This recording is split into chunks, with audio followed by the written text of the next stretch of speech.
পথ দেখায়, সেই পথে আমরা এগিয়ে যেতে পারি। এটা একটা খুব সুন্দর দেশ হতে পারে, বাংলাদেশ একটা খুব সুন্দর দেশের সম্ভাবনাময় দেশ।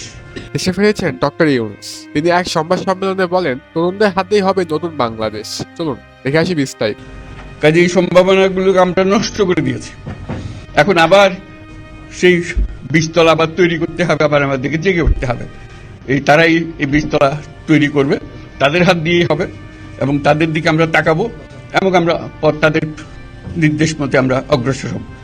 এখানে সরকারি কর্মকর্তা কর্মচারী যারা আছেন, সেনাবাহিনী, বিমান বাহিনী, নৌবাহিনী প্রধানরা যারা আছেন, তাদের প্রতি অনুরোধ, আমরা একটা পরিবার, এইটার মধ্যে যেন আমাদের গোলযোগ না হয়, আমরা একযোগে একসাথে চলতে পারি, এবং আমরা তড়িৎ গতিতে একটা সুন্দর বাংলাদেশ গড়ার পথে এগিয়ে যেতে পারি। সেটাই আমার কামনা। আপনাদের সবার কাছে আবেদন, আমাদেরকে সেই সুযোগ দেন, আমরা সেই পথে আমরা যেন অগ্রসর হয়ে নিজের প্রশান্তি পাই। পৃথিবীর সবাই আগ্রহ করে তাকিয়ে আছে আমাদের দিকে। এখানে যখন ছাত্ররা রাস্তায় নেমেছে, পৃথিবীর সব জায়গা থেকে অভিনন্দন এসছে, যে তারা অবাক হয়ে গেছে।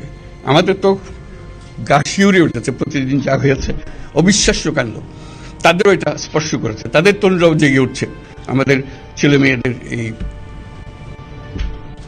অভিজ্ঞতা থেকে, তাদের এই সংবাদ থেকে তারাও চোখ জেগে উঠেছে আমরা কি করতে পারি। কাজে আমাদের কাজ হবে এগুলো সম্পূর্ণ করা। আমরা আজকে থেকে শুরু করলাম, যেটা আশা করি আমরা দ্রুত গতিতে এগিয়ে যেতে পারবো। সবাইকে ধন্যবাদ। আজকে কোশ্চেন আমি নিলাম না, আর দিও না। Thank you, thank you. আজকে হবে কথা তো হবে। Thank you so much. আজকের মধ্যে অদ্য খবরের প্রতিবেদনটি আপনাদের কাছে কেমন লেগেছে তা অবশ্যই আমাদেরকে কমেন্টের মাধ্যমে জানাবেন। ভিডিওটি ভালো লাগলে লাইক করবেন এবং বন্ধুদের সাথে শেয়ার করবেন, এবং আমাদের চ্যানেলটিকে সাবস্ক্রাইব করে পাশে থাকা বেল আইকনে চাপ দিন। সেই পর্যন্ত ভালো থাকুন, সুস্থ থাকুন। ধন্যবাদ।